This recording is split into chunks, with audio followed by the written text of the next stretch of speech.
பழத்தோட்ட ஊழியங்கள், கர்த்தரருளின ஊழியங்கள். திராட்சை பழத்தோட்ட ஊழியங்கள், கர்த்தரருளின ஊழியங்கள். அவரில் நிலைத்திருந்து கனி கொடுப்போம், கர்த்தர் வாய்க்க செய்வார். அவரில் நிலைத்திருந்து கனி கொடுப்போம், கர்த்தர் வாய்க்க செய்வார். துதி உமக்கே, துதி உமக்கே, துதி உமக்கே என்றுமே என்றும். துதி உமக்கே, துதி உமக்கே, துதி உமக்கே என்றுமே என்றும். துதி உமக்கே என்றுமே என்றும். துதி உமக்கே என்றுமே. சிறியவனை பொழுதிலிருந்தும் எளியவனை குப்பையிலிருந்தும் எடுத்து உயர்த்தி ராஜாக்களோடும் பிரபுக்களோடும் பந்திருக்க செய்கிற அருமை ஆண்டவர் இயேசு கிறிஸ்துவின் இனிதான நாமத்தினாலே இந்த சத்தத்தை கேட்கின்ற அனைத்து தேவனுடைய பிள்ளைகளுக்கும் என்னுடைய அன்பான வாழ்த்துதல்கள். நீங்கள் கோடா கோடியை பெருகுவீர்களாக, உங்களுடைய பிள்ளைகள் கோடா கோடியை பெருகுவார்களாக என்று வாழ்த்துகின்றேன், ஆசீர்வதிக்கின்றேன். பிரித்துக்குரியவர்களே, தேவன் ஏதோ தூரத்தில் இருக்கிறார். அவருக்கெல்லாம் நம்முடைய வாழ்க்கையில் காணப்படுற பிரச்சனைகள், போராட்டங்கள், கஷ்டங்களை குறித்து தெரியுமா எனப்பட்ட ஒரு கேள்வி அடிக்கடி அநேக பிள்ளைகளுடைய மனதிலே எழும்புகின்றது. அதே போல் துன்மார்க்கர் செழிக்கும் பொழுது, துன்மார்க்கர் நீதிமான்களை ஒடுக்கும் பொழுது, அங்கே நீதிமானுடைய உள்ளத்திலே ஒரு கேள்வி எழும்புகிறது. ஆண்டவர் எங்கே இருக்கிறார்? ஆண்டவர் இதையெல்லாம் பார்க்குறாரா? பார்த்தாருன்னா இப்படி அக்கிரமக்காரரை இப்படி நெருக்குவாங்களா? இப்படி செழித்து வாழ்வாங்களா? இதெல்லாம் பல்வாறு கேள்விகள் உள்ளத்தில் எழும்புகின்றன. அதே போல் தேவனுடைய பிள்ளைகள் தோற்று போகின்ற பொழுதும் அநேக கேள்விகள் எழும்புகின்றன. எங்கே எலியாவின் தேவன் என்று சொல்லி. நானும் கூட ஆண்டவருடைய அன்பை அறிந்து கொண்டு ஆவிக்குரிய ஓட்டத்தை துவக்க ஆரம்பித்த பொழுது எனக்கு இந்த ஊழிய உலகத்தை குறித்து எதுவுமே தெரியாது. ஆவிக்குரிய வாழ்க்கையின் அரிச்சுவடிகளே எனக்கு தெரியாது. ஆனாலும் ஆண்டவரை நான் நேசித்தேன். ஒவ்வொரு நாளும் குறைந்தபட்சம் 2.5 மணி நேரமாவது ஜெபிக்க வேண்டும் என்று எனது ஆவிக்குரிய தகப்பன் திரு வின்சென்ட் பால் எபனேசர் அவர்கள் கற்றுக் கொடுத்திருந்ததுனால டெய்லி நான் 2.5 மணி நேரம் ஜெபம் பண்ணுவேன். இப்போ நிறைய பிரச்சனைகள், நிறைய போராட்டங்கள் எனக்கு வந்தன. என்னுடைய படிப்பில், என்னுடைய விளையாட்டு அந்த கரியரில், இன்னுமா குடும்ப வாழ்க்கையில், ஃபைனான்ஸில் நிறைய தோல்விகளை நான் சந்தித்தேன். அப்பொழுதெல்லாம் சாத்தான் என்கிட்ட காமிப்பான், பாரு உன் ஆண்டவர் எங்கே இருக்கார், நீ எவ்வளோ அதிகமாக ஜெபம் பண்ணுற, உனக்கு எவ்வளோ அதிகமான தோல்வி பார். மனம் போல போக்கில் போகிறவங்களாம் எவ்வளோ சந்தோஷமாக இருக்கிறாங்க, வெற்றி பெறுறாங்க, முன்னேறுறாங்க. நீ கர்த்தருக்கு பயந்து வாழ்கிற, உன் வாழ்க்கையில் பாரு அடி மேலே அடி என்று அவன் எனக்கு இதில் பேசி கொண்டே இருப்பான். அந்த நேரத்தில் என்னுடைய விசுவாசத்தை காத்துக்கொள்வது மிகவும் கடினமான ஒரு காரியமாக இருந்தாலும் அந்த கிருபையினாலே நிலை நிற்க ஆண்டவர் எனக்கு உதவி செய்தார். இருப்பினும் சத்துருவானவன், பார் நீ ஆண்டவரை தேடி உனக்கு ஒன்றும் கிடைக்கவில்லை, ஆண்டவரை தேடாதவர்களோ செழித்து வாழுகிறார்கள் என்று அந்த ஆயுதத்தை பயன்படுத்தி கொண்டே இருந்தான். என்னிடத்தில் போராடி கொண்டே இருந்தான். இப்பொழுது வருடங்கள் கடந்து போய்விட்டன, காலங்கள் கடந்து போய்விட்டன. நம்ம அடிக்கடி சொல்கிற மாதிரி காலச்சக்கரங்கள் சுழன்று சுழன்று வருகின்றன. இப்பொழுது ஆண்டவர் என்னையும் ஆசீர்வதித்திருக்கிறார். அவரை தேடினபடினால்தான் என்னை ஆசீர்வதித்திருக்கிறார், என்னை உயர்த்தி இருக்கிறார், என்னை ஒரு ஊழியக்காரனாக மாற்றி இருக்கிறார், பிரோஜனமான ஒரு பாண்டமாக மாற்றியிருக்கிறார் என்று சொல்லி என்னால் உறுதியாக சொல்ல முடியும். அன்றைக்கு பிசாசு என்னிடத்தில் கேட்ட கேள்விகளுக்கு என்னிடத்தில் பதில் இல்லை. ஆனால் இன்றைக்கு எனக்கு பதில் இருக்கிறது. பாரு, நான் ஆண்டவரை தேடினபடினால்தான் கர்த்தர் என்னை இவ்வளவு ஆசீர்வதித்திருக்கிறார் என்று சொல்லி. பிரியத்துக்குரியவர்களை, இதுபோல கேள்விக்குறிகள் மத்தியில் இருக்கிற அநேகர் உண்டு. தேவனுடைய பிள்ளைகள் உண்டு, புடமிடப்படுகிற பிள்ளைகள் உண்டு. யோசேப்பை போல, தாவீதை போல, யோபுவை போல பல பாடுகள் மத்தியிலே கடந்து போகின்றவர்கள் உண்டு. அவர்களெல்லாம் உற்சாகப்படுத்த வேண்டும் என்பதற்காகவே இந்த நாளிலே ஒரு நல்ல செய்தியை கொடுக்க ஆண்டவர் என்னை அழைத்தார். ஆண்டவருடைய சன்னிதானத்தில் அமர்ந்திருந்து காத்திருந்து என்ன செய்தியை கொடுக்க வேண்டும் என்று கேட்கிற பொழுது அந்த சம்பவங்களை அப்படியே கண்களுக்கு முன்பதாக ஆண்டவர் கொண்டு வருவார். இதிலிருந்து நீ பேசு, இந்த காரியத்தை குறித்து பேசு என்கிற நினைவுகளை ஆண்டவர் எனக்கு தருவார். அதை வைத்து பேசுகின்ற பொழுது இந்த செய்திகள் உங்களுக்கு ஆசீர்வாதமாக இருக்கின்றன. மாம்சீகத்தில் பேசப்படுகிற செய்திகள் எல்லாம் ஒரு பிரயோஜனத்தையும் கொண்டு வராது. ஆண்டவர் அங்கே மேலே இருந்து அப்ரூவல் கொடுத்தால்தான் அந்த செய்திகள் ஜனங்களுடைய உள்ளத்தில் ஆழமாக பதியும். கேள்விக்குறியோடு வருபவர்களுக்கு சரியான பதில் கிடைக்கும். அப்பொழுது தேவனுடைய ராஜ்யம் அங்கு கெட்டப்படும். இல்லை என்றால் அது எல்லாம் வீணாக போய்விடும். இன்னைக்கு மாளிகைக்கு போயிருந்தேன். அப்போது தண்ணி பாய்ச்சிட்டு இருந்தாங்க. ஒரு சைடில் தண்ணி பாய்ச்சிட்டு இருந்தாங்க, இன்னொரு சைடு ஓசு கீழே தண்ணி போய்கிட்டே இருந்தது, ரோட்டில் போன மாதிரி. செடிகள் பக்கத்தில் இருக்குது, ஆனால் செடிகளுக்கு பாயவில்லை, வீணான இடங்களுக்கு பாய்ந்தது. உடனே ஓடி போய் நான் அதை ஆஃப் பண்ணி அதை மறுபடி சரி செய்து செடிகளுக்கு எடுத்து போட்டேன். அந்த மாதிரி தான் இந்த செய்திகள் எல்லாம் ஓஸ் பைப்லேருந்து தண்ணீர் வேகமாக வர்ற மாதிரி அது அநேக செடிகளை வாழிப்பதற்கு தேவையான வல்லமை பெற்றிருப்பது போல, இதுபோல் தொலைக்காட்சிகளில் தேவனுடைய ஊழியக்காரர்கள் பேசுகிற பொழுது அந்த செய்திகள் வல்லமை மிகுந்த செய்திகளாக அநேகரை செழிப்பாக மாற்றுவதற்கு, வாழ்க்கையை செழிப்பாக மாற்றுவதற்கு, ஆவிக்குரிய வாழ்க்கையை செழிப்பாக மாற்றுவதற்கு, பிஸ்னஸை மாற்றுவதற்கு தேவையான வல்லமையை பீச்சி அடிக்கிற செய்திகளாக காணப்படுகின்றன. ஆனால் அது சரியான இடத்துல பாய வேண்டும். இன்னொன்று, கர்த்தராலே அந்த தண்ணீர் பாய வேண்டும், செய்திகள் வர வேண்டும். அப்பொழுதுதான் அநேகருடைய வாழ்க்கைகள் இந்த செய்திகள் செழிப்பாக்கும். இல்லை என்றால் அவைகளெல்லாம் ஒன்றுமில்லாமல் போய்விடும் என்பதில் சந்தேகமில்லை. நான் இன்றைக்கு சொன்னது மாதிரி தண்ணீர் வீணாக போயிடும், செய்திகளெல்லாம் வீணாக போய்விடும். பிரித்துக்குரியவர்களே, சென்ற சனிக்கிழமை கர்த்தருடைய கிருபையினாலே நாசரை தேவனுடைய மாளிகையில் வைத்து நாம் நடத்திய அந்த விடுதலை நாள் கூட்டங்கள் மிக சிறப்பாக நடைபெற ஆண்டவர் உதவி செய்தார். கர்த்தருக்கு ஸ்தோத்திரம். மே மாதமா அப்படின்னு எல்லாரும் கேட்கும்படியாக கூல் கிளைமேட்டை ஆண்டவர் தந்தார். வெயிலே அடிக்கலை, நல்ல கூலாக இருந்தது. கடைசியில் மத்தியானம் சாரல் மற்றும் நல்ல தென்றல் காற்றை ஆண்டவர் வீச செய்து ஜனங்களை குளிர பண்ணினார். மே மாதங்கிற மாதிரி அப்படி ஒரு ஹிண்ட்டே இல்லை, ஒரு அறிகுறியே இல்லை. தென்காசிலேருந்து வந்தவங்க, அம்பையிலேருந்து வந்தவங்களாம் மழை பெஞ்சிட்டு இருக்கே அப்படின்னாங்க. இங்கே வாங்க, ஒரு மழையும் இல்லை என்று சொன்னோம். அதை போலவே மழை இல்லை. ஜனங்கள் எல்லாருக்கும் ஆண்டவர் அடையாளங்களையும் அற்புதங்களையும் காண்பித்தார். அநேகரை இயேசு விடுவித்தார். அநேகருக்கு ஆண்டவர் புது வாழ்வு தந்தார். ரொம்ப சந்தோஷமான விஷயம் என்னென்னா, பலகீனமாக இருந்த வரவேல் செய்கிறையா அவர்கள் இயேசப்பா கிருபையினால் சுகம் பெற்று நேற்று முதலாக ட்ரீட்மெண்ட்டுக்கு அப்புறமா அவங்களும் அந்த ஜனங்களுக்காக ஜெபிப்பதில் அவர்களும் பங்கேற்றார்கள். பிரித்துக்குரியவர்களே, இப்படியாக மிக சிறப்பாக கர்த்தருடைய பணிகள் நடைபெறுவதற்கு ஆண்டவர் உதவி செய்தார். அது மாத்திரமல்ல, அங்கே வந்த ஜனங்களெல்லாம் அடைக்கலான் குருவி இல்லத்துக்குள்ளே சென்று பார்த்து இவ்வளவு சிறப்பாக இருக்கிறது என்று ஆச்சரியப்பட்டார்கள்.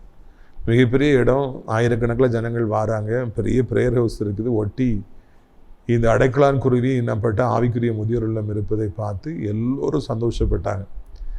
இது மாதிரி முதியவர்கள் இருப்பார்கள் என்றால் தாராளமாக அவர்களை இங்கே கொண்டு வந்து குறைந்த கட்டணத்திலே தங்க வைக்கலாம் எனப்பட்ட நல்ல செய்தியை அறிவிக்கும்படியாக விரும்புகிறேன். நிறைய இடம் இருக்குது, தாராளமாக அவர்களை அழைத்து கொண்டு வரலாம். பிரித்துக்குரியவர்களே, இப்படியாக ஆண்டவர் ஒவ்வொரு நாளும் ஒவ்வொரு விதமான காரியங்களை இங்கே நமக்கு செய்து கொண்டிருக்கிறார். அங்கே தங்கி பணிபுரிவதற்கு நல்ல பாஸ்டர், நல்ல கர்த்தருக்கு பயப்படுற பிள்ளைகள் நிச்சயமாய் நமக்கு தேவை, நர்சஸ் நமக்கு தேவை என்பதையும் அறிவிக்க விரும்புகிறேன். பிரித்துக்குரியவர்களே, வருகிற சனிக்கிழமை 4வது சனிக்கிழமையாக இருக்கிறபடியினாலே சென்னை வாழ் ஜனங்களே, உங்களை தேடி உங்கள் அன்பு சௌரனாகிய நான் வருகிறேன். காலை 10 மணிக்கு தென் சென்னை ஜனங்களுக்காக Zion complex, Pallavaram railway station இறங்கி பம்மல் மெயின் ரோட்டில் வந்தீங்கன்னா முத்தமிழ் நகர் பஸ் ஸ்டாப்பில் சியோன் காம்ப்ளெக்ஸ் 4வது மாடியில் வைத்து நம்முடைய கூட்டங்கள் நடைபெறும். சகோதரர் மங்களராஜ் அவர்கள் உங்களுக்கு திருப்தியான உணவை கூட்டத்தின் இறுதியில் அளிப்பாங்க. நான் உங்களுக்காக தனித்தனியாக ஜெபிப்பேன்.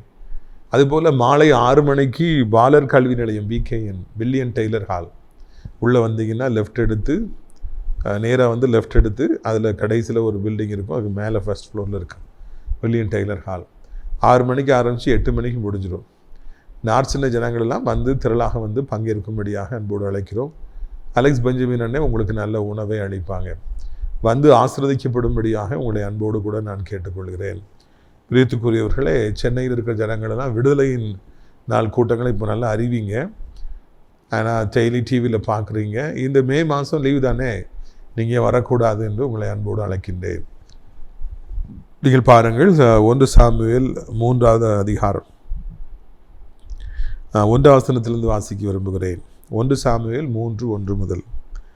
சாமுவேலின் பிள்ளையாண்டான் ஏலிக்கு முன்பதாக கர்த்தருக்கு பணிவிடை செய்து கொண்டிருந்தார். அந்நாட்களிலே கர்த்தருடைய வசனம் அபூர்வமாக இருந்தது, பிரத்யட்சமான தரிசனம் இருந்ததில்லை. ஒரு நாள் ஏலி தன்னுடைய ஸ்தானத்தில் படுத்து கொண்டிருந்தான். அவன் பார்க்கக்கூடாதபடிக்கு அவனுடைய கண்கள் இருள் அடைந்திருந்தது. தேவனுடைய பெட்டி இருக்கிற கர்த்தருடைய ஆலயத்தில் தேவனுடைய விளக்கு அணைந்து போகும் முன்னே சாமுவேலும் படுத்து கொண்டிருந்தான். அங்கே ஒரு அருமையான டச்சிங் சீன் அங்கே பார்க்குறோம். தேவனுடைய ஆலயம் இருக்குது. தேவனுடைய ஆலயம் இருக்கிற அந்த காலகட்டங்களில் கர்த்தருடைய வார்த்தை ரொம்ப அபூர்வமாக இருந்தது. தேவனுடைய ஊழியக்காரர்கள், தீர்க்கதரிசிகள் அதிகமாக எழும்பவில்லை. ஏலியின் குமாரர்கள் ஏராளமான அக்கிரமங்களை செய்து கொண்டிருந்தார்கள். யார் அந்த ஏலி என்றால் அவர் கர்த்தருடைய ஊழியக்காரன், பிரதான ஆசாரியர். நாட்களில் பிஷப் ஐயா இருக்கிற மாதிரி அந்த நாட்களில் சர்ச்சுக்கு பிரதான ஆசாரியன் அவர் தான் முக்கியம். அவர் கீழே தான் எல்லாம் இருக்கும். சர்ச்சை அவர் கண்ட்ரோலில் தான் இருக்கும். மக்களெல்லாம் அவரை தான் சந்திக்கணும். ஏலி ஊழியக்காரனாகி நல்ல பலமோடு இருக்கிற வரைக்கும் நல்ல உண்மை உத்துவமாக இருந்தார். நமக்கு பின்னால் ஓஃப்னி பிணைக்காஸ் அவருடைய பிள்ளைகள் பேலியாளின் பிள்ளைகளாக, மிகவும் தவறு செய்பவர்களாக, துணிகரமான பாவம் செய்பவர்களாக, காணிக்கைகளை எடுத்துக்கொள்பவர்களாக, மக்களை வேதனைப்படுத்துபவர்களாக, துன்பப்படுத்துபவர்களாக இருந்தார். இது மிகவும் துரதிருஷ்டவசமானது.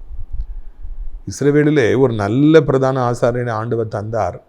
சாத்தானும் அவருடைய பிள்ளைகளை பேலியலின் பிள்ளைகளாக மாற்றி அதன் மூலமாக அநேக ஜனங்கள் ஆலயத்தை குறித்து வெறுக்கிற அளவிற்கு, தேவநாமம் தூஷிக்கப்படுகின்ற அளவிற்கு, பலிகளே கொடுக்க வேண்டாங்கிற அளவுக்கு ஜனங்கள் எல்லாரும் தேவனை விட்டு தூரம் போகிற அளவிற்கு அந்த 2 பிள்ளைகள் ஓப்னி பிணைகாஸ் ஏலியுடைய பிள்ளைகள் அங்கே இருந்தாங்கன்னு காண்கிறோம். இந்த நாட்கள்லையும் அப்படி தான்.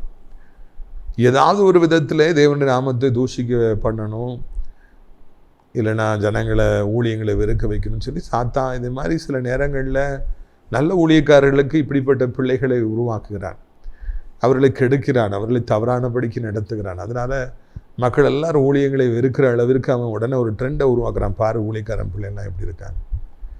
நாம் கவனிக்க வேண்டிய காரியம் என்னவென்றால், ஊழியக்காரர்களுக்காக நம்ம ஆண்டவர்கிட்ட வரல.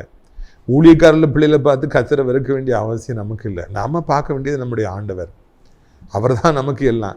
இதில் இந்த ஊழியக்காரன் அப்படி இருக்கிறான், அந்த ஊழியக்காரன் பிள்ளை அப்படி இருக்கிறாங்கிறதுலாம் அது அவங்களுடைய வாழ்க்கை. அவங்க தவறு செஞ்சாங்கன்னா ஆண்டவருக்கு அவங்க கணக்கு கொடுத்துட்டு போவாங்க.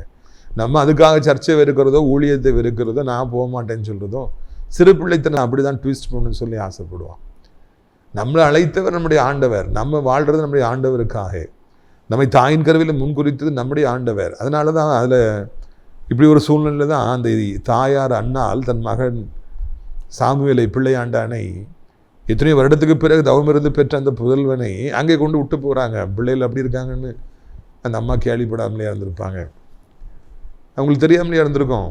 ஏன் அந்த சர்ச்சிலே கொண்டு விட போகிற அந்த தகப்பனுடைய பிள்ளைகள் எப்படி மோசம் தெரியுமா, கெட்டு போயிடும் அப்படி எப்படின்னு சொல்லியிருப்பாங்க, ஆணம் போனன்னு சொல்லியிருப்பாங்க. அந்த அம்மா அதெல்லாம் கவலைப்படலை. நான் ஆண்டவர்கிட்ட கேட்டேன், ஒரு குழந்தையை கேட்டேன், ஒரு ஆண் குழந்தையை கொடும், ஊழியத்துக்கு நான் கொடுப்பேன், நான் ஆலயத்தில் விடுவேன்னு சொன்னேன். நான் விட்டு போகிறேன். அம்மா அப்படி இருக்கான் இப்படி இருக்கான், ஆலயத்தில் இப்படி அநியாயம் நடக்கு, அப்படி அநியாயம் நடக்கு, அதெல்லாம் எனக்கு தேவையில்லை. அந்த அம்மா நான் ஆண்டவர்கிட்ட ஒப்பு கொடுத்தேன்னு அவங்க போயிட்டே இருந்தாங்க. அண்ணால இழுத்தது நம்ம பாடத்தை படிக்கணும். சர்ச்சுக்குள்ளே இன்றைக்கி அந்த பார்ட்டி இந்த பார்ட்டி, இவங்க இப்படி பண்ணுறாங்க, இவங்க அப்படி பண்ணுறாங்க, ட்ரான்ஸ்ஃபர் அப்படி போடுறாங்க, அப்பாயின்மெண்ட் இப்படி நடக்கு அப்படி நடக்கு, என்னெல்லாமோ நடக்குன்னு மக்கள் பேசுகிறாங்க. நம்ம அதெல்லாம் கவனம் செலுத்த வேண்டாம். ஆண்டவர் தான் சபைக்கு தலைவர். அவருக்காக தான் நம்ம சர்ச்சுக்கு போகிறோம், அவருக்கு தான் காணிக்கை கொடுக்குறோம், அவரை தான் நம்ம பார்க்கணும். ஊழியக்காரன் அவங்க எப்படி பண்ணுறாங்க, பிள்ளைங்க எப்படி இருக்காங்க, இதெல்லாம் நமக்கு தேவையில்லாத காரியங்கள். போகிறோமா, ஒரு சர்ச்சுக்கு போகிறோமா, மெசேஜ் கேட்குறோமா, கர்த்தரை ஆராதிக்கிறோமா, நம்ம காணிக்கையை போடுறோமா, வந்துக்கிட்டே இருக்கணும். அங்கே போயிட்டு அது இப்படி இருக்குது இது இப்படி இருக்குது சொத்தை கித்தன்னு சொல்லக்கூடாது. சமீபத்தில் நம்முடைய ஓல்டேஜ் ஹோமில் இருக்கிறவங்களெல்லாம் ஒரு சர்ச்சுக்கு அனுப்பி வச்சோம். முதல்ல அவங்க போயிருக்கிறாங்க, நல்ல பெரிய சர்ச்சு, ஆராதனை நடக்குது. முடிஞ்ச உடனே அங்கே போதகருக்கு ஒரு டீமும் அங்கே எய்த்தாப்பில் இருக்கிறவங்களாம் ஒரு டீம், பயங்கரமாக சண்டை. இப்போ இவங்களாம் போயிட்டுன்னு சொன்னாங்க, ஐயா இப்படி சண்டை நடக்கு அப்படி சண்டை நடக்கு. நான் தான் சொன்னேன், அவங்களெலாம் பார்க்க வேண்டாம், நீங்கள் ஆண்டவரை பாருங்கள், அவர் தான் சபைக்கு தலைவர். இந்த ஒரு மனநிலைமை இன்றைக்கி அனைத்து கிறிஸ்தவ மக்களுக்கும் தேவை. நம்ம சர்ச்சைக்கு போனால் ஆண்டவரை பார்ப்போம். ஊழியக்காரர்கள் மனிதர்கள் தான், அவர்கள்ட்ட குறைகள் இருக்கலாம், பிள்ளைகள் மோசமாக இருக்கலாம், சபையில் 1000 தவறுகள் நடக்கலாம், அதெல்லாம் கர்த்தர் பார்த்துக்கிடுவார். ஏன்னா அவர் தானே தலைவர். நம்ம ஆண்டவரை மாத்திரம்தான் பார்க்கணும், சர்ச்சுக்கு போகணும் வரணும். அங்கே சாமீர் எனப்பட்ட பிள்ளையாண்டான் அங்கே படுத்திருக்கின்றான். கர்த்தருடைய வார்த்தைகள் அபூர்வமாயிருச்சு. ஏலிக்கு கண்ணு தெரியாமல் போயிருச்சு. அதுதான் அந்த பிள்ளைகளுக்கு ரொம்ப பெரிய அட்வான்டேஜ் ஆயிருச்சு. இவர் கண்ணு தெரியாமல் கிடக்காரு கிழவன் அப்பாவை. நம்ம இஷ்டத்துக்கு ஆட்டம் போடலாம், நம்ம வாலிபமாக இருக்கிறோம், முறுக்காக இருக்கிறோம்னு சொல்லிட்டு அவங்க இஷ்டத்துக்கு ஆட்டம் போடுறாங்க. ஏலியுடைய பிள்ளைகள் கெட்டு போனதற்கு முக்கிய காரணம் அப்பாவுக்கு கண்ணு தெரியாது. அவங்க என்ன அநியாயம் பண்ணாலும் அப்பாவால் பார்க்க முடியாது. அப்படின்னு அவங்க ஒருவேளை அப்பாவுடைய பலகீனத்தை அவங்க அட்வான்டேஜாக எடுத்திருக்கலாம் அப்படின்னு நம்ம யோசிக்கலாம். பெற்றோர்களுடைய பலகீனம் நமக்கு அட்வான்டேஜ் கிடையாது, அது நமக்கு வேதனை. நம்ம அம்மா அப்பாவுக்கு உடம்பு சரியில்லை, ஒருவேளை ஆண்டவர் கோபத்தினால அந்த ஏலியுடைய கண்களை அடைச்சிருக்கலாம். உன் பிள்ளையில பண்ணுற அக்கிரமத்தை நீ பார்க்காமலையா இருக்கிறேன்னு சொல்லிட்டு அந்த கண்ணை உனக்கு வேண்டான்னு கண்ணை க்ளோஸ் பண்ணி விட்டுருக்கலாம். அந்த பிள்ளைகளுக்கு கொஞ்சம் உணர்வு இருந்தால் அதெல்லாம் பார்த்து மனம் திரும்பியிருப்பாங்க. நம்ம அப்பாவுக்கு நம்ம செய்கிற பார்த்தால தான் கண்ணு தெரியாமல் போயிடுச்சோன்னு சொல்லி அவங்க ஃபீல் பண்ணியிருந்தாங்கன்னா அவங்க திருந்திருப்பாங்க. வாலிப பிள்ளைகளே, உங்களுடைய வீட்டில் உங்கள் அம்மா அப்பாவுக்கு வியாதி வருது, பண நெருக்கடி வருதுன்னா அது உங்களை கிறிஸ்துவண்டை நடத்துவதற்கான ஒரு வாசலாக, ஒரு வாய்க்காலாக இருக்கணும். மாறாக பாவத்திற்கு வழி நடத்துகிற ஒரு வாய்க்காலாக மாறிடக்கூடாது. நான் காலேஜில் வாத்தியாராக இருக்கிறதுனால நிறைய பசங்களை பார்ப்பேன். வருஷம் விதவிதமாக பையங்க வருவாங்க. அதில் சில பையங்க ரொம்ப சேட்டை பண்ணுவாங்க. என்னடா இவ்வளோ சேட்டை பண்ணுற, என்னடா உனக்கு பிரச்சனை? அவங்க அந்த சேட்டை பண்ணுற பிரச்சனை பையங்க எல்லாமே பிரச்சனை பண்ணுற பையங்க எல்லாருக்குமே பிரச்சனை பின்னால் அவங்க வீட்டில் ரொம்ப இருக்கும். அம்மா இருக்க மாட்டாங்க, அப்பா இருக்க மாட்டாங்க, அப்பா ஓடி போயிருப்பார், அம்மா போயிருப்பான், ரொம்ப கஷ்டம் இருக்கும். அப்போ அவங்க என்ன சொல்கிறாங்க, எங்கள் வீட்டில் ஒரே பிரச்சனை, நிம்மதியே இல்லை, காலேஜுக்கு வந்தாலாவது நான் ஜாலியாக இருக்கணும் தான் இப்படி பண்ணுறேன். இல்லை, இது தவறான ஒரு காரியம். நம்ம வீட்டில் பிரச்சனை இருக்குன்னா அந்த பிரச்சனைகள் கிறிஸ்துவின் பக்கமாக, சபைக்கு தலைவராகிய ஆண்டவர் இயேசு கிறிஸ்துவின் பக்கமாக நம்மளை இழுத்து செல்லணும். அப்பாவுக்கு கண்ணு தெரியல, பெரிய ஆசாரியராக இருக்காங்க, ஐயோ அப்போ நம்ம உண்மை உத்தமாக இருக்கணும், அப்பாவை தாங்கணும் அப்படின்னு அந்த பிள்ளைகள் நினச்சிருக்கலாம் இல்லையா? அவங்க அப்படி திருந்திருக்காக ஆண்டவர் அப்படி அப்பாவுடைய கண்ணை மூடி வச்சிருக்கலாம் இல்லையா? வீணாக போகிறது. அப்பா அவருடைய கண் தெரியாமல் போனது அவங்களுக்கு ஒரு மாற்றத்தை கொண்டு வரல, மாறாக அட்வான்டேஜ் எடுத்துக்கிறாங்க. கிழவனுக்கு கண்ணு தெரியல, நம்ம இன்னும் அநியாயம் பண்ணும், அக்கிரமம் பண்ணும். சில நேரங்களில் கர்த்தர் நம்மை திருத்துவதற்காக சில சிச்சைகளை கொடுக்கும் பொழுது நம்ம உடனே திருத்திக் கொள்வோம் என்றால், அது அவர் பக்கமாக நம்மை கொண்டு செல்வோம் என்றால் பரலோகத்திலே தேவனுடைய நாம் மகிமைப்படும். ஒருவேளை உடனே ஆண்டவர் ஏலிட்டு கண்களை கூட திறந்து விட்டுருப்பார், பிள்ளைங்க வந்துட்டாங்கன்னு சொல்லிட்டு. ஆனால் நம்ம உள்ளத்தை கடினப்படுத்தி மென்மேலும் குடும்பத்தில் உள்ள கஷ்டங்கள் மத்தியிலும் கூட கர்த்தரை தேடுறதுக்கு மனம் இல்லாமல் ஆசாராஜா மாதிரி, கர்த்தரை தேடாமல் ஆசாராஜா பரிகாரிகளை தேடினார். காலில் இருக்கிற அந்த வழிகள் எல்லாம் தீர்றதுக்கு மனம் திரும்பணும் ஆசாராஜா கடைசி வரைக்கும் நினைக்கல, பரிகாரிகளை தேட. அதே மாதிரி நாமளும் இன்னைக்கு பாவங்களை தேடி நம்ம போவோம் அப்படின்னா இந்த வாழ்க்கையில் மென்மேலும் தான் வேதனைகள் வருங்க. குடும்பத்தில் ஒரு பிரச்சனை வந்துருச்சு, ஒரு வியாதி வந்துருச்சு, பிஸ்னஸில் ஒரு அடி விழுந்துருச்சு, ஏதோ ஒரு பிரச்சனை வந்துருச்சுனால கர்த்தரை நம்ம தேடுவோம். ஒருவேளை ஆண்டவர் அந்த பிரச்சனையின் மூலமாக என் மகள் என்னை தேடுவாளுங்கிற ஒரு நம்பிக்கையில் அவர் அந்த அனுமதிச்சிருக்கலாம் இல்லையா? நம்ம அப்படி திருந்திட்டோம் அப்படின்னா, நம்ம திருத்திக் கொள்வோம் என்றால் ஏராளமான ஆசீர்வாதங்கள் வரும். இல்லைன்னா நாச மோசங்கள் தான் வருங்க. இங்கே இந்த மாதிரி நிலைமையில் இந்த ஏலிகிட்ட நம்ம பார்க்குறோம் நல்ல காரியம். கண்ணு தெரியாமல் போனாலும் அவர் நான் ஊழியத்துக்கு வரலை, நான் சர்ச்சுக்கு வரலை, என் பிள்ளைகள் இப்படி இருக்காங்க, எனக்கு அந்த பிரச்சனை, நான் அங்கே போனால் கூட யாராவது கையை பிடிச்சி கையிலாக கொடுக்க வேண்டியிருக்குது, எனக்கு யாரையாவது நான் தேடுறேன் அப்படிலாம் அவர் சொல்லலை. கண்ணு தெரியாமல் போனாலும் பரவாயில்ல, செத்தாலும் பரவாயில்ல, நான் ஆலயத்தில் தான் படுத்திருப்பேன். வீடு நல்ல பெரிய வீடாக இருந்திருக்குங்க ஏலிக்கு, அங்கே எல்லாம் நல்லா சுகமாக படுத்துருந்துருப்பாங்க, ஏசி போட்டு படுத்துருந்துருப்பாங்க. இவரும் ஆலயத்தில் படுத்து கிடக்க, தரையில் படுத்து கிடந்திருப்பார். வயசானவர், பெரிய குண்டாக இருப்பார் ஏலி ஐயா, எல்லாம் படுத்து கிடக்கிறார், சர்ச்சுக்குள்ளே படுத்து கிடக்கிறார். கொஞ்சம் தூரத்தில் அவருடைய ஆவிக்குரிய மகன், அண்ணால் அவர் பெற்றெடுத்த பிள்ளை, தீர்க்கதரிசியாக எதிர்காலத்தில் இஸ்ரவேலை கலக்க போகிறவர், அவரும் பிள்ளையாண்டான சின்ன பையனை அவரும் படுத்து கிடக்கிறார். இவங்க தான் காவல், இந்த சர்ச்சுக்கு இவங்க 2 பேரும் தான் காவல். வீட்டுக்கு நாய்கள் காவலாக இருப்பது போல் ஆலயத்திற்கு இவங்க 2 பேரும் காவலாக இருக்கிறாங்க. என்னதொரு உண்மையும் உத்தமமான ஒரு உள்ளம் இருக்கும் என்றால், ஒரு வயதான மனிதன், நான் என்ன ஆனாலும் சரி சர்ச்சில் தான் கிடப்பேன் அப்படின்னு அங்கே கிடக்காரு. ஒரு சின்ன பிள்ளை தாயுடைய பொறுத்தலை நிமித்தமாக எங்கள் அம்மா சொல்லியிருக்கிறாங்கன்னு சொல்லி அந்த பிள்ளையும் அந்த சர்ச்சிலே படுத்து கிடக்குது. வயதான ஒரு மனிதன், சின்ன பையன், 2 பேருமே ஆண்டவருக்காக அர்ப்பணித்து அந்த இடத்துல படுத்து கிடந்தாங்க. வயசு என்னங்க வயசு? கர்த்தரை தேடுறதுக்கு வயசு என்ன வயசு? கர்த்தரை ஊழியத்தை செய்கிறதுக்கு வயசு என்ன வயசு வேண்டி கிடக்குது? எல்லாருக்குமே ஆண்டவருடைய அழைப்பு இருக்குங்கிறது இந்த சாப்டர் பல இடங்களில் நமக்கு வெளிப்படுத்துகிறது. நம்முடைய தானியேல் ஐயா பாபிலோனில் உயர்ந்த இடத்துல இருந்து, ராஜாவுக்கு அடுத்த இடத்துல இருந்தாலும் அவர் எருசலேமுக்கு நேராக கையை நீட்டி அப்படிதான் டெய்லி ஜெபம் பண்ணிட்டு இருந்தார். நம்முடைய உள்ளமானது ஆலயத்தில் இருக்கணும், தேவனுடைய வீட்டில் இருக்கணும்.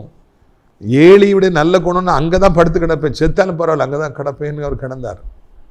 அந்நாள் தாயார் ஜெபிக்க வரும்பொழுதும் அவர் அங்கதான் உட்கார்ந்துருந்தார். ஒரு பக்கம் கர்த்தருடைய தரிசனம் இல்லை, ஒரு பக்கம் ஓப்னி பிணைகாசுடைய அட்டகாசங்கள், அக்கிரமங்கள், துணிகரமான பாவங்கள். ஒரு பக்கம் அங்கே கர்த்தருடைய வார்த்தையே இல்லை, பஞ்சகாலம், அங்கே இருளான ஒரு காலம் எல்லாம் இருந்தாலும், இன்னொரு பக்கம் அந்த வயதான கலவராகிய ஏலி ஆசாரியர் இருந்ததுனால நான் கர்த்தருடைய ஆலயத்தில் தான் படுத்து கிடப்பேன். என் பிள்ளைங்க எப்படி இருந்தாலும் என்ன,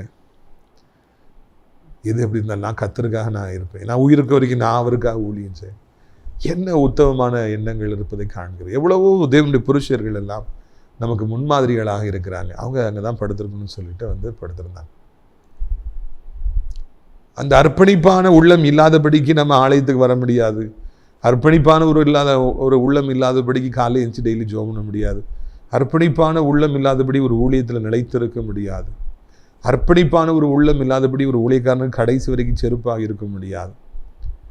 அர்ப்பணிப்பான ஒரு உள்ளம் இருக்காதபடிக்கு கிறிஸ்துவுக்குள்ள கடைசி வரைக்கும் நான் நிலைத்திருக்க முடியாது. நல்ல மனிதர்களாக நான் வாழ முடியாது, பிறருக்கு உதவிகளை செய்ய முடியாது.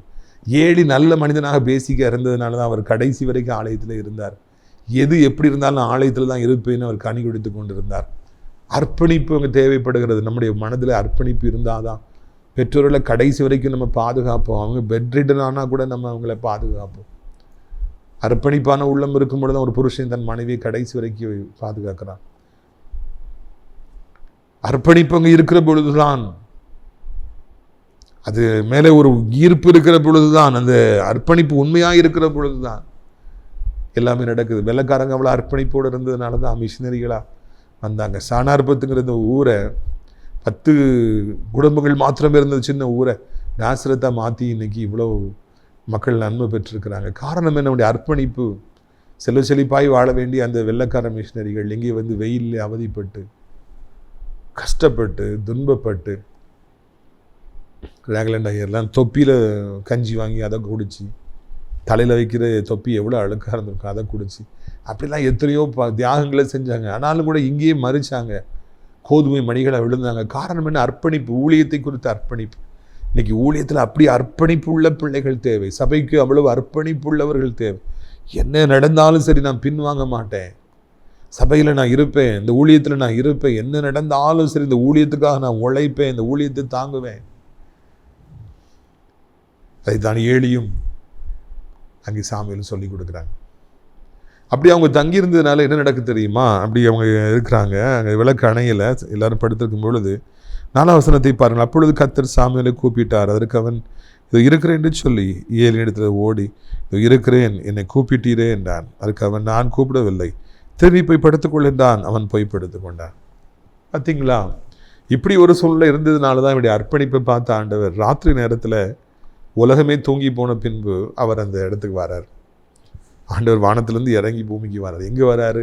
அவருடைய வீடாகிய ஆலயத்துக்கு வரார். ஆலயத்தை ஒரு நாள் அற்பமாக நினைக்காதீங்க. ஆலயத்துக்கு விரோதமாக, ஊழியக்காரனுக்கு விரோதமாக ஒரு காலம் செயல்படாதீங்க. ஆண்டவர் அங்கே தான் இறங்கி வருவார். அவர் மேலேருந்து இறங்கி வரார். அங்கே போய் பார்க்குறாரு. பார்த்தா அங்கே ஒரு பக்கம் ஏலி வயசான கடத்தில் படுத்து கிடக்கார். அவன் தள்ளி பார்க்குறாரு, அங்கே சாமுவேல் குட்டியாக பிள்ளையாண்டார் படுத்து கிடக்கிறார். நேராக சாமுவேல்கிட்ட போகிறார். வயசானவர்கிட்ட போகலை, சின்ன பிள்ளையாண்டான்ட்ட போகிறார். சாமுவேலே சாமுவேலே, சாமுவேல் சாமுவேல் கூப்பிடுறார். எது எப்படி இருந்தாலும் சரி, ஓப்னி பிணைகாசு எப்படி இருந்தாலும் சரி, இந்த நாட்களில் பிசாசானவன் இஸ்ரவேலுக்கு விரோதமாக எவ்வளவு செயல்பட்டான் சரி, ஆண்டவர் அதெல்லாம் தூர வச்சுட்டு நேராக சாமுவேல்கிட்ட போகிறார். கூப்பிட்றாரு, மைசன் மைசன் சொல்லி.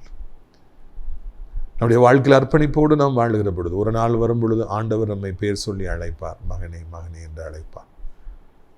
உங்கள் சர்ச்சில் நீங்கள் எவ்வளோ பிரச்சனை இருந்தாலும் பரவாயில்ல போங்க, எத்தனை குரூப் இருந்தாலும் பரவாயில்ல போங்க. உங்கள் ஊழியத்தில் நீங்கள் அர்ப்பணிப்போடு இருங்க. உங்கள் பெற்றோர்கள் மேலே அர்ப்பணிப்போடு இருங்க. உங்கள் பாஸ்டுக்காக இந்த மாதிரி ஊழியக்காரங்களுக்கு அர்ப்பணிப்போடு இருங்க. கர்த்தர் உங்களுக்கு தர்ற பணிகளை உண்மையுத்தமாக செய்யுங்க. ஒரு நாள் ஆண்டவர் உங்கள் பேர் சொல்லி கூப்பிடுவார். நான் இருக்கிறேன்ப்பா, நான் உன்னை ஆசீர்வதிக்க விரும்புகிறேன், நான் உன்னை குணப்படுத்த விரும்புகிறேன், உன் பிள்ளைகளை ஆசீர்வதிக்க விரும்புகிறேன், நான் உன் பிஸ்னஸ் ஆசீர்வதிக்க விரும்புகிறேன், நீ எனக்காக இவ்வளோ வைராக்கியமாக இருக்கிற, என் ஆலயத்துக்காக இவ்வளோ வைராக்கியமாக இருக்கிறாய், நீ இவ்வளோ அர்ப்பணிப்புள்ளவனாய் காணப்படுகிறாய், நான் உன்னை ஆசீர்வதிக்க விரும்புகிறேன் என்று சொல்லி ஆண்டவர் நிச்சயமாக நம்மை ஆசீர்வதிப்பார். பிரியத்துக்குரியவர், இதைத்தான் இந்த நாளிலே ஆண்டவர் என்னை சொல்ல சொன்னார். நாம் என்னுடைய ஃபோக்கஸ், என்னுடைய பார்வைகள் ஆண்டவர் மீது தான் இருக்கணும். அவங்க இப்படி இருக்காங்க, இவங்க இப்படி இருக்காங்க, அங்கே இப்படி நடக்குது, இங்கே இப்படி நடக்குது, ஐயோ குய்யோ அப்படிலாம் நம்ம கத்துறது அவசியமே இல்லைங்க. ஆண்டவரை மாத்திரம் பாருங்கள், அர்ப்பணிப்போடு வாழுங்க. அப்போ ஆண்டவர் உங்களை தேடி பேர் சொல்லி அழைப்பார். குட்டி பையன்தான் சாமுவேல் எவ்வளோ பெரிய ஒரு ஆனர், எவ்வளோ பெரிய ஒரு ப்ரிவிலேஜ். எதுக்காக இவ்வளோ ப்ரிவிலேஜ்? எது எப்படி இருந்தாலும் சரி, என் பிள்ளை அங்கே தான் இருப்பான், ஊழியம் செய்வான் தாயார் ஒப்பு கொடுத்ததுனால அவனுக்கு அந்த பாக்கியம் கிடைத்தது. உங்களுக்கும் இப்படிப்பட்ட பாக்கியங்கள் கிடைக்கும். ஆண்டவர் உங்களை பேர் சொல்லி அழைக்கிற பொழுது அதுக்கு பிறகு உங்களுடைய பிஸ்னஸ் தோல்வியாக இருக்குமா, குடும்பம் தோல்வியாக இருக்குமா, பிள்ளைகள் தோல்வியாக இருப்பாங்களா, உங்களுக்கு வியாதி வருமா, உங்களுக்கு கஷ்டம் வரும், ஒன்றும் வராதுங்க. மிகப்பெரிய திட்டங்களை ஆண்டவர் உங்களுக்கு அறிவிப்பார். இந்த நாளிலே இதை நீங்கள் மறந்துவிடக்கூடாது என்று உங்களை அன்போடு அழைக்கிறேன். ஆண்டவர் சாமுவேல் அழைத்தது போல உங்களையும் பேர் சொல்லி அழைக்கிறார். ஒருவேளை இதுக்கு தொடர்ச்சியான செய்தியை நாம் தொடர்ந்து பார்க்கலாம். இந்நாளில் நீங்கள் தைரியப்படுங்கள், உங்களை பலப்படுத்துங்கள், அப்பொழுது கிறிஸ்து பெரிய காரியங்களை செய்வார். உங்களுக்காக நான் ஜெபிக்கும்படியாக விரும்புகிறேன். கண்களை மூடுவீர்களா? அப்பா பிதாவே, இந்த நாளுக்காக நன்றி நன்றி நன்றி நன்றி. இந்த நாளிலும் கூட அருமையான ஒரு சத்தியத்தை கேட்க ஆண்டவர் உமக்குள்ளே நாங்கள் பலன்குள்ளே எங்களுக்கு நீங்கள் உதவி செய்தீங்க, நன்றி. சர்ச்சில் இன்றைக்கி 1000 பிரச்சனைகள் இருக்கலாம், 1000 குரூப் இருக்கலாம், 1000 போட்டிகள் பொறாமைகள் இருக்கலாம், பழி வாங்குதல்கள் இருக்கலாம். எங்களுக்கு அதெல்லாம் தேவையில்லைப்பா. நாங்கள் சர்ச்சில் அதை பார்க்குறதுக்காக வரல, உண்மை பார்க்குறது தான் வாரோம். சபையின் தலைவர் நீர் அல்லவோ, உம்முடைய சரீரம் அல்லவோ, உண்மை தான் நாங்கள் பார்க்கணும் ராஜா. அர்ப்பணிப்பு எங்களுக்கு தேவை. அர்ப்பணிப்போடு எல்லா காரியங்களையும் செய்ய ஆண்டவரே நீங்கள் உதவி செய்யுங்க. அப்படி நாங்கள் அர்ப்பணிப்போடு செயல்படுற பொழுது எங்களை தேடி பெயர் சொல்லி அழைக்கிற ஆண்டவராக இருக்கிறேன், நன்றி. இன்றைக்கி இந்த டிவி மூலமாக எத்தனையோ பேரை தேடி அவருடைய வீட்டுக்கு செல்கிறீங்க, அதற்காக நன்றி. ஒவ்வொருவரையும் பேர் சொல்லி அழைங்கப்பா. முக்கியமாக வியாதிப்பட்டிருக்கிற பிள்ளைகளை தேடி போய் பேர் சொல்லி அழைத்து, நீ இது வரைக்கும் கட்டில் படுத்துக்கிட்டு இருந்தது போதும், வியாதிப்பட்டிருந்தது போதும், உனக்கு புண்ணு இருந்தது போதும், உனக்கு கட்டிகள் இருந்தது போதும், எந்தி வா அப்படின்னு சொல்லிவிட்டு அவர்களை நீங்கள் கர்த்தாவே நீங்கள் அழைத்து கொள்ளுங்க, அவர்களை சுகப்படுத்துங்க. சுகமாக்கப்பட முடியாத வியாதிகள்னு எத்தனையோ இருக்கலாம், கர்த்தர் சுகம் தாருங்க. ஆண்டவரே, நீங்கள் இந்த நாளிலே விட முடியாத குடிப்பழக்கத்தில் இருப்பவர்களுக்கு அந்த போதையிலிருந்து விடுதலை தாருங்க. நல்ல கனி கொடுக்குற மரங்களாய் மாட்டி போடுங்க, வெட்டி போட்டுறாதீங்க. கனி கொடுக்க முடியல, வேலைக்கு போக முடியல, சம்பாதிக்க முடியல, ஐயோ எனக்கு இத்தனை வயதாயிடுச்சு, இன்னும் எனக்கு கவர்மெண்ட் ஜாப் கிடைக்கல, எனக்கு அந்த ஜாப் கிடைக்கல, சம்பளம் வரலை, என்ன செய்வேன், தவிக்கிற பிள்ளைகள், மன உளைச்சலோடு காணப்படுற பிள்ளைகளுக்கு எப்படியாவது வேலையின் காரியங்களே ஒரு அற்புதத்தை செய்யுங்க. வீசா கிடைக்கணும்னு சொல்லுங்கள். வயிற்றுக்குள்ளே பிரச்சனை, முதுகலை பிரச்சனை, தலைக்குள்ளே பிரச்சனை, காலில் பிரச்சனை, முட்டில் பிரச்சனை, எனக்கு அங்கே பொண்ணு இங்கே பொண்ணு, இங்கே கட்டி, அந்த வாதம் இந்த வாதம் அப்படின்னு சொல்லி தவிக்கிற பிள்ளை ஒவ்வொருவருக்கும் கர்த்தர் உதவி செய்யுங்க. இசப்பா, பண நெருக்கடிகள் இந்த நாட்களிலே அப்படியே அநேகரை நெருக்குது ராஜா. இசப்பா, பணம் இல்லாதபடிக்கு தருத்திரத்தில் சாத்தா எல்லா தேவனுடைய பிள்ளை நெருக்கிறான். இப்படி பிள்ளைகளுக்காக ஒரு ஆசீர்வாதமாக நீரூற்று பாயும்படியே செய்யுங்க. வாசலில் கிடக்கிற பாறாங்கற்களை நீங்கள் விலக்கி போடுங்க. இயேசுவின் நாமத்தினாலே உங்களுடைய பிள்ளைகள் செய்கிற தொழில்கள் கோடாக்கூடைய பெருகட்டும். கடன் பாரங்கள் இன்றைய முடிவுக்கு வரட்டும். வட்டி கடன்கள், இஎம்ஐகளுக்கு ஒரு முடிவு வரட்டும். எதிர்பார்க்கிற காரியங்களை கர்த்தாவே நீங்கள் வாய்க்கு செய்யுங்க. இயேசுவின் நாமத்தினாலே அடையாளங்களும் அற்புதங்களும் நடப்பதாக, அதிசயங்கள் நடப்பதாக என்று சொல்லி கர்த்தாவே கெஞ்சுகிறோம். வானத்தையும் பூமியும் படைத்த கர்த்தர் ஆண்டவரை இன்றைக்கு ராஜா, இன்றைக்கு இப்பொழுது ராஜா ஆண்டவரே, நீ ஒரு மாற்றத்தை கொண்டு வர வேண்டும் என்று சொல்லி கெஞ்சுகிறோம். இயேசுவின் ரத்தம் ஜெயம், இயேசுவின் ரத்தம் ஜெயம், இயேசுவின் ரத்தம் ஜெயம். இயேசுவின் ரத்தத்தினால கர்த்தாவே நீங்கள் இறங்கி நம்முடைய பிள்ளைகளுக்கு வருமானத்துக்கான ஒரு வழிகளை உண்டாக்க, கடன் பாரங்களை நீக்கிங்க, நிந்தைகளை நீக்கிங்க. வேலை இல்லை, வருமானம் இல்லை, சும்மா இருக்கிறான், ஐயோ எனக்கு சொந்த வீடு இல்லை, பிஸ்னஸ் இல்லை, ஆண்டவரே அது காசு இல்லை, இது காசு இல்லை, தரித்திரங்கள் எல்லாம் ஒரு முடிவுக்கு வரட்டும். கடன் பாரங்கள், வட்டிகள் முடிவுக்கு வரட்டும். குடும்பங்களில் சண்டை, பிள்ளைகள் சரியில்லை, திருமண வாழ்க்கை முடிஞ்சு போச்சு, அப்பா இல்லை, அம்மா இல்லை, திக்கட்ட பிள்ளையாக இருக்கிற, படிக்கிறதுக்கு பணம் இல்லை, தவிக்கிற பிள்ளைகள் உண்டு. 12th ஸ்டாண்டர்ட் முடித்து நல்ல காலேஜில் சேரணும், நல்ல மார்க்ஸ் எடுத்துருக்குறாங்க, பணம் இல்லை, என்ன செய்வாங்க பிள்ளைங்க? நீங்கள் தான் அவர்களை ஆண்டவர் வாழ வழி செய்ய வேண்டும் என்று சொல்லி கெஞ்சுக்கிறோம். நீங்கள் தான் அவர்களை உயர்த்த வேண்டும் என்று சொல்லி கெஞ்சுக்கிறோம் ஐயா. நீர் அப்படி செய்ய போகிற அன்பிற்காக நமக்கு ஸ்தோத்திரம். கிருபை தாங்கட்டும், இரக்கம் தாங்கட்டும். ஆண்டவரை வயதானவர்களுக்கு ஜெபிக்கிறோம், கீழே விழுந்து விடாதபடி 2 கைகளால் ஏந்தி கொள்ளுங்க. விழுந்துடக்கூடாது, எலும்பு முடிஞ்சிடக்கூடாது, படுக்கையில் வந்துடக்கூடாது, அப்படி பலன் குன்றக்கூடாது, கால்களில் பலன் குன்றக்கூடாது ஐயா. கண் இருளடையக்கூடாதப்பா பார்த்துக்கொள்ளுங்க. வாலிபர்கள் வாலிபத்து பாவங்கள், மொபைல் அடிக்ஷன், பைக்கில் வேகமாக போகிறது, முட்டினா என்னத்துக்கு ஆவாங்கப்பா. பெற்றோருடைய கனவெல்லாம் நாசமாக போயிருமே, அவளை காத்துக்கொள்ளுங்க. ரட்சிங்க ராஜா, ஞானத்தை தாருங்க. உலகம் முழுக்கிற அத்தனை நாடுகளையும் ஆசீர்வதிங்க, அனைத்து மக்களையும் ஆசீர்வதிங்க, இந்திய நாட்டை ஆசீர்வதிங்க, அனைத்து மதத்தவர்களையும் மொழி பேசுகிறவர்களையும் ஆசீர்வதிங்க. ஆண்டவர் அனைத்து தேவனுடைய பிள்ளைகள், விசுவாசிகள், ஆலயங்கள், திருச்சபைகள், ஊழியக்காரர்கள், பாஸ்டர்ஸ் எல்லாரையும் ஆசீர்வதிங்க. நாசரேத் ராட்சப்புள்ள தோட்ட ஊழியங்களை நேசிக்கிற, நாள்தோறும் நம்முடைய நிகழ்ச்சிகளை பார்க்கிற, அநேகருக்கு அறிமுகப்படுத்துகிற, ஜெபத்தினாலே காணிக்கையாலே தாங்கிற ஒவ்வொரு நல்ல உள்ளங்களையும் ஆசீர்வதிங்க. அடைக்கலான் குருவி ஆவிக்குரிய முதியோரிடத்தில் தங்க அநேக முதியவர்களை அழைச்சிட்டு வாருங்க. அங்கே தங்கி பணிபுரிய நல்லவர்களை அழைச்சிட்டு வாருங்க. மகிமைப்படுங்க. இரட்சகர் இயேசு மூலம் ஜெபிக்கிறோம் நல்ல பிதாவே, ஆமென். என் ஆத்துமாவை கர்த்தரை சோத்திரி, என் முழு உள்ளமே அவருடைய பரிசுத்த நாமத்தை சோத்திரி. என் ஆத்துமாவை கர்த்தரை சோத்திரி, அவர் செய்த சகல உபகாரங்களையும் ஒருபொழுதும் மறவாதே, ஆமென். நம்முடைய கர்த்தராகிய இயேசு கிறிஸ்துவின் கிருபையும் பிதாவாகிய தேவனுடைய அன்பும் பரிசுத்த ஆவியுடைய அந்யோன்யம் அல்லாத பிரசன்னம் உங்கள் அனைவரோடு இன்றைக்கு சில காலங்களிலும் நிலைத்திருப்பதாக. அல்லேலூயா, அல்லேலூயா. God bless you.